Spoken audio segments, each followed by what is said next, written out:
Hello everyone, स्वागत है आप सभी का मेरे यूट्यूब चैनल टीचिंग टॉक्स में। आज की वीडियो में हम ज्योग्राफी के वन लाइनर क्वेश्चन डिस्कस करेंगे। फर्स्ट क्वेश्चन है, who is the father of geography. देखिए, सबसे पहला क्वेश्चन ही ज्योग्राफी का यही बनता है कि who is the father of geography, तो इसका आंसर रहेगा हिकेटियस। सेकंड क्वेश्चन है, who is the father of Indian geography.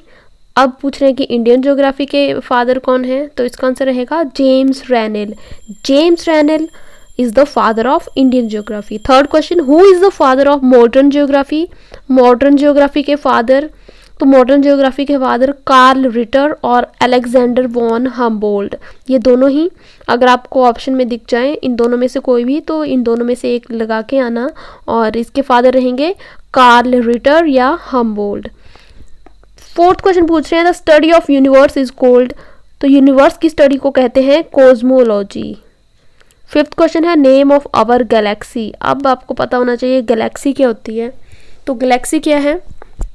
Galaxy एक वास्ट सिस्टम है जिसमें बिलियंस ऑफ स्टार हैं। बिलियंस ऑफ स्टार हैं एक गैलेक्सी के अंदर, और स्टार्स किससे बने होते हैं? जो कि गैस क्लाउड से बने होते हैं और डस्ट पार्टिकल से बने होते हैं, वो है गैलेक्सी। तो नेम ऑफ आवर गैलेक्सी, जो हमारी गैलेक्सी है उसका नाम है Milky Way. Milky Way is our galaxy, और हिंदी में इसको कहते हैं मंदाकिनी। सिक्स क्वेश्चन है, लेटेस्ट नोन गैलेक्सी इज, जो अभी अभी नई खोजी गई गैलेक्सी है उसका नाम क्या है? Dwarf Galaxy. Dwarf Galaxy latest known Galaxy है। सिक्स क्वेश्चन भी पढ़ लेते हैं, name of the nearest star. सोचिए इसका आंसर क्या होगा? नियरेस्ट स्टार कौन सा है? नियरेस्ट स्टार है Proxima Centauri. Proxima Centauri. Seventh question है, who proposed big bang theory. क्या है बिग बैंग थ्योरी? ये भी पता होना चाहिए बिग बैंग थ्योरी क्या है। बिग बैंग थ्योरी को माना जाता है कि यूनिवर्स का जो निर्माण है वो बिग बैंग थ्योरी के द्वारा ही हुआ है, और इसके किसने प्रपोज किया था इस थ्योरी को? जॉर्ज लेमेट्रे। लेमेट्रे, एफ नहीं है इसमें। George Lemaitre proposed big bang theory. ये कहाँ के थे जॉर्ज लेमेट्रे? ये बेल्जियम के थे। Belgium, Europe.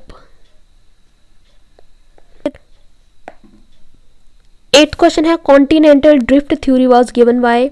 अब थोड़ा सा देख लेते हैं ये कॉन्टिनेंटल ड्रिफ्ट थ्योरी आखिरकार है क्या। पहले कुछ इस तरह से था, इस तरह से माना जाता था पृथ्वी को। ये थोड़ा सा सेंटर में है। देखिए, सबसे बीच में एक सागर था, 33 सागर। सबसे बीच में पहले क्या आया? 33 सागर। ये बहुत साल पहले की बात है कि पहले बीच में एक 33 सागर हुआ करता था। 33 सागर है, और इसके ये जो पार्ट है ये सारा, इसको नाम दिया गया पेंजिया का। इसको नाम दिया गया पेंजिया लैंड था। ये लैंड एरिया था, पेंजिया लैंड। अब इसके भी दो पार्ट हो गए, ऊपर नॉर्थ साइड है, नीचे साउथ है। तो ये जो नॉर्दर्न साइड का लैंड है इसे नाम दिया गया, नॉर्दर्न साइड के लैंड को कहा गया अंगारा लैंड। अंगारा लैंड। और साउदर्न साइड के जो लैंड थे उसको नाम दिया गया गोंडवाना लैंड। और अब बचा ये वाला एरिया, ये भी सागर था जिसका नाम था पैंथेल्सा। पैंथेल्सा सागर था ये। इसे माना जाता है कॉन्टिनेंटल ड्रिफ्ट थ्योरी। इस तरह से जो कॉन्टिनेंट्स हैं उनका निर्माण माना जाता है, और इसे दिया गया था एल्फ्रेड बैगनर के द्वारा। इस जो थ्योरी है इसको एल्फ्रेड बैगनर ने दिया था। नाइन्थ क्वेश्चन है, what is the time taken by the light of the sun to reach the earth. तो सूरज की लाइट धरती पर कितना समय लगाती है पहुंचने के लिए? 8 minute 18 second. 10th question, how many days does earth take to go round the sun. अब ये भी थोड़ा सा क्वेश्चन समझने वाला है। तो देखिए, इस तरह से ये सन है, ये सन है, और ये हमारी धरती है। थर्ड नंबर पे धरती है अर्थ। अब आपको पता है अर्थ अपने एक्सिस पे भी घूमती है, ये अर्थ का एक्सिस है। अपने एक्सिस पे भी ऐसे गोल गोल गोल गोल घूमती है धरती, और साथ ही साथ रेवोल्यूट भी करती है, सन के राउंड भी घूमती है। ऐसे सन के अराउंड भी घूमेगी और अपने एक्सिस पे तो घूमेगी। तो जब धरती अपने एक्सिस पे घूमती है उसको हम कहते हैं रोटेशन।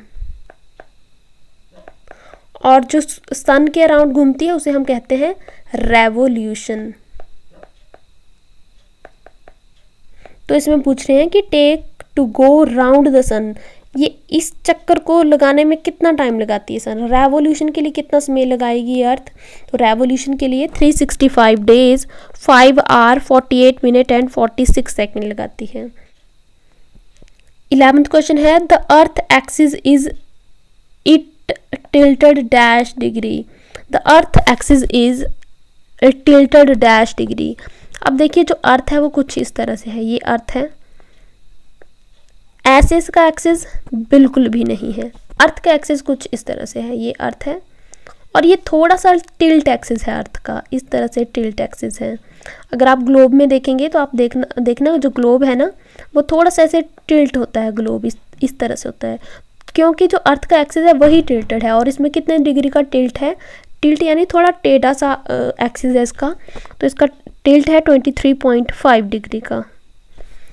12th क्वेश्चन है what does a equinox mean, equinox क्या होता है, जो अर्थ है, जब अर्थ के इक्वेटर पे सन लाइट पड़ती है, इस पे जब सन लाइट पड़ेगी तो equal days and equal nights होती हैं, इसी को हम इक्विनॉक्स बोलते हैं, equal days and equal night. 13th question है asteroids are also known as, अब एस्ट्रॉइड्स क्या होते हैं, देखिए सोलर सिस्टम किस तरह से हमारा, यहाँ सन है सबसे पहले, तो ये सन रहा, फिर प्लैनेट्स इस तरह से 8 प्लैनेट्स हैं। सबसे पहले कौन सा आता है, मरकरी, वीनस, अर्थ, मार्स, जुपिटर, सैटर्न, यूरेनस और नेपच्यून, लास्ट में है नेपच्यून। इस तरह से सोलर सिस्टम है हमारा। अब एस्ट्रॉइड्स कहाँ जैसे होते हैं, एस्ट्रॉइड ये मार्स है और ये जुपिटर है, इन दोनों के बीच में ये जो स्पेस है यहाँ पर एस्ट्रॉइड्स बेल्ट पाई जाती है, यहाँ पर एस्ट्रॉइड्स पाए जाते हैं। एस्ट्रॉइड है क्या, एस्ट्रॉइड्स कुछ नहीं है, एस्ट्रॉइड को माइनर प्लैनेट्स के नाम से जाना जाता है। माइनर प्लैनेट्स, अब प्लैनेट्स तो आपको पता क्या होते हैं, प्लैनेट्स ये सारे क्या हैं, प्लैनेट्स हैं, और माइनर प्लैनेट्स क्या हुआ, मतलब एस्ट्रॉइड्स प्लैनेट्स की तरह ही रॉकी ऑब्जेक्ट हैं, लेकिन ये साइज़ में काफ़ी स्मॉल हैं, रॉक्स ही हैं ये, लेकिन साइज़ में काफ़ी स्मॉल है, प्लैनेट से काफ़ी ज़्यादा स्मॉल है, इसीलिए इनको माइनर प्लैनेट्स कहा जाता है। और ये जो लेयर है मार्स और जुपिटर के बीच में, इसे हम कहते हैं एस्ट्रॉयड बेल्ट, इसे नाम दे दिया गया एस्ट्रॉयड बेल्ट का। तो अगर 14th क्वेश्चन भी आपसे यही पूछा गया है कि asteroid belt lies between dash and dash planets, तो कौन से प्लैनेट्स के बीच में लाई कर रही है एस्ट्रॉयड बेल्ट, ये लाई कर रही है मार्स एंड जुपिटर के बीच में। तो आंसर क्या होगा, Mars and Jupiter. 15th question है which planet is also known as the hottest planet of the solar system, सबसे हॉटेस्ट प्लैनेट कौन सा है। अभी हमने सोलर सिस्टम किया, सबसे फर्स्ट नंबर पे कौन सा प्लैनेट आता है, सबसे पहले नंबर पर आता है मरकरी, सेकंड नंबर पे वीनस और थर्ड पे अर्थ। तो सबसे हॉटेस्ट क्या होगा, अब जिसको पता नहीं होगा वो तो मरकरी लगा के आएगा, लेकिन मरकरी है नहीं इसका आंसर क्या होगा, वीनस। इसका राइट आंसर वीनस होगा। और इसका रीज़न क्या है, क्योंकि जो वीनस है उसका जो एटमॉस्फेयर है बहुत ही डेंस एटमॉस्फेयर है, और उसके एटमॉस्फेयर में अबाउट 96% ऑफ CO2 पाई जाती है, इतनी ज़्यादा कार्बन डाइऑक्साइड पाई जाती है। और आपको पता होगा CO2 से क्या होता है, ग्रीन हाउस इफेक्ट, इससे क्या होगा, ग्रीन हाउस इफेक्ट। और ग्रीन हाउस इफेक्ट में क्या होता है, एक बार एनर्जी और हीट ट्रैप होती है, उसके बाद वो वापस नहीं जाती है। तो जब उसमें बहुत ज़्यादा हीट बन जाती है सरफेस पे, इसीलिए वो सबसे ज़्यादा हॉटेस्ट प्लैनेट है सोलर सिस्टम का। 16th क्वेश्चन है name the largest satellite of the solar system, solar system की सबसे बड़ी सैटेलाइट कौन सी है, गनीमेड सबसे बड़ी है सोलर सिस्टम की सैटेलाइट, और साथ ही साथ ऑल्सो ऑफ जुपिटर की भी सबसे बड़ी सैटेलाइट यही है। 17th क्वेश्चन है Leh man discontinuity line lies between. अब आपको पता तो होना चाहिए कि ये लेह मैन डिसकंटिन्यूटी लाइन आखिरकार है क्या चीज़। देखिए लेयर्स ऑफ अर्थ आपको पता होनी चाहिए इसके लिए। सबसे पहले लेयर्स ऑफ अर्थ करते हैं। सबसे ऊपर होती है क्रस्ट, क्रस्ट के नीचे है मेंटल, ये लेयर है मेंटल, और लास्ट में है कोर। 3 लेयर्स हैं बेसिकली अर्थ की। क्रस्ट है, मेंटल है। मेंटल को 2 पार्ट्स में डिवाइड कर दिया गया है, अपर मेंटल और लोअर मेंटल। उसी तरह कोर को भी 2 पार्ट्स में डिवाइड कर दिया गया है, अपर कोर और लोअर कोर। अब देखिए ये जो लाइंस है ना, इनको डिसकंटिन्यूटी लाइंस कहा गया है। Discontinuity lines total 4 discontinuity lines हैं। एक तो सबसे पहले आ जाती है आउटर मेंटल और क्रस्ट के बीच में, ये क्रस्ट है, और ये आउटर या अपर भी कह सकते हैं इसको। तो ये जो डिसकंटिन्यूटी लाइन है, ये फर्स्ट डिसकंटिन्यूटी लाइन है, इसको बोलते हैं मोरोरुबिक डिसकंटिन्यूटी लाइन। और उसके बाद आती है रैपिटी डिसकंटिन्यूटी लाइन। रैपिटी आती है इनर मेंटल, इनर या लोअर, इसको भी हम इनर भी कह सकते हैं या लोअर भी कह सकते हैं, इसको भी आउटर या अपर भी कह सकते हैं।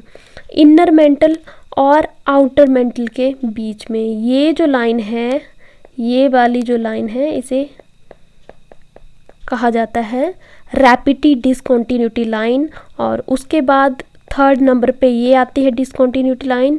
3rd नंबर वाली का नाम है ग्यूटेनबर्ग डिसकंटिन्यूटी लाइन। ये आती है इनर मेंटल और अपर कोर या आउटर कोर के बीच में ये लाइन जो है। और 4th नंबर पे आती है लेहमैन्स। लेहमैन आ रही है किसके बीच में, आउटर कोर और इनर कोर के बीच में। ये जो लाइन है इसे कहते हैं लेहमैन डिसकंटिन्यूटी लाइन। तो ये आएगा डी ऑप्शन, इसका सही रहेगा। Outer core and inner core के बीच की लाइन को लेहमैन डिसकंटिन्यूटी लाइन कहते हैं। 18th क्वेश्चन देखिए, लिथोस्फेयर क्या है। लिथोस्फेयर है ओनली क्रस्ट है, नहीं। क्रस्ट प्लस अपर मेंटल है या मेंटल प्लस कोर है। तो इसका राइट आंसर होगा B, crust plus upper mantle को हम बोलते हैं लिथोस्फेयर। 19th क्वेश्चन है, how much time moon takes to complete rotation and revolution. Moon rotation और रेवोल्यूशन के लिए सेम टाइम लगाता है 27 डेज का। रोटेशन और रेवोल्यूशन दोनों 27 डेज में कंप्लीट करता है। लास्ट क्वेश्चन है, distance of moon from earth. Moon और अर्थ के बीच में कितना डिस्टेंस है, 38,400 किलोमीटर। लास्ट क्वेश्चन था। इसी के साथ आज का टॉपिक भी ख़त्म होता है। क्वेश्चन 20 हमने डिस्कस कर लिए। ये काफ़ी बेसिक से क्वेश्चन है, इंपॉर्टेंट क्वेश्चन है ज्योग्राफी के। और वीडियो अच्छी लगी आपको तो वीडियो को लाइक कीजिए, शेयर कीजिए, और साथ ही साथ चैनल को सब्सक्राइब कीजिए। और कमेंट करके मुझे बताइए कि वीडियो कैसी रही, हेल्पफुल रही आपके लिए। तो आज की वीडियो में बस इतना ही। धन्यवाद।